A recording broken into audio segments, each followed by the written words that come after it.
But they can assume forms, including spacemen or solid objects like flying saucers or so on. That's why when they appear on the radar scope and a jet gets up there, they vanish right in front of the palace eyes, because they're nothing but a spirit.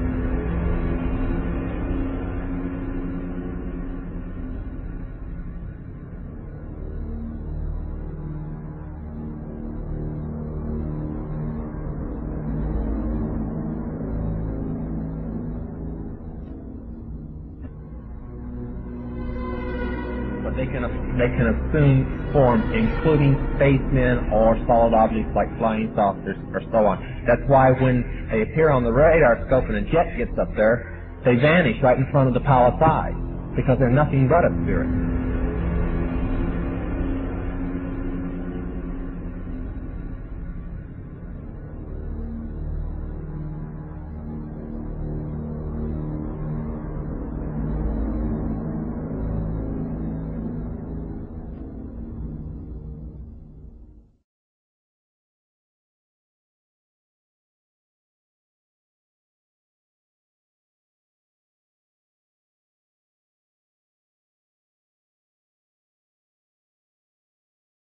But again, Genesis 3, the Bible, the Judeo-Christian manifesto, talks about the utter wrath, the utter ire of the Atlanteans and their progeny towards the females.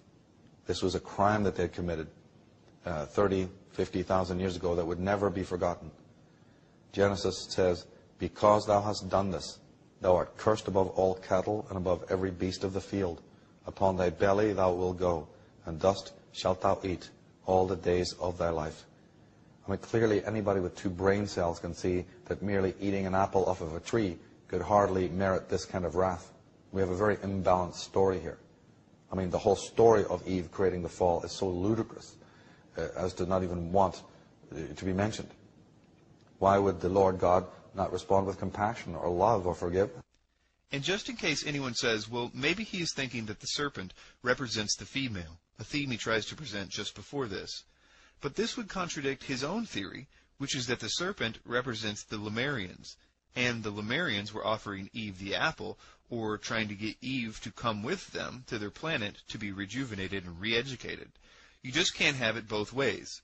And furthermore, right after God condemns the serpent, if God were really talking to women there, why does he then turn to Eve and talk to her about it?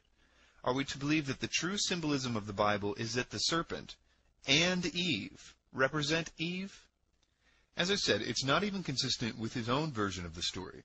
It can only be chalked up in my mind to a man deliberately taking the Bible out of context for some agenda. That agenda so far seems to be focused on getting people to dislike God and the Bible. Of the Lord, and by his fierce anger.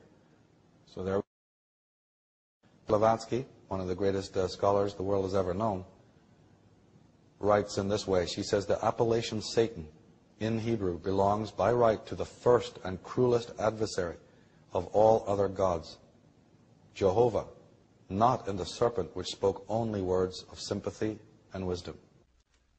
Now, even if we accept any variation of Lucifer symbolism, in this quote, it's clear that Tsarion agrees with Blavatsky, the greatest scholar the world has ever known, that what we call God should be called Satan, and the serpent, strong as it is, probably all my work, any of the DVDs, anything that people can focus on that I've produced and created, I always think of Jordan as being, absolutely fundamental, his message, because you see... Gentlemen, have you ever heard or read Mrs. Blavatsky? She's... Helena Petrovna Blavatsky? Right. Yes, I have all of her works. You have? Yes. Well, that's why...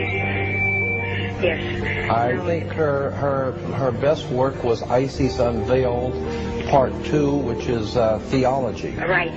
And that was an exceptional work. I think that Helena Petrovna Blavatsky, the Russian mystic, was a very wise and perceptive lady, and she had some very profound knowledge, obviously, and her academic achievements were extraordinary, and so I have a very high respect for her.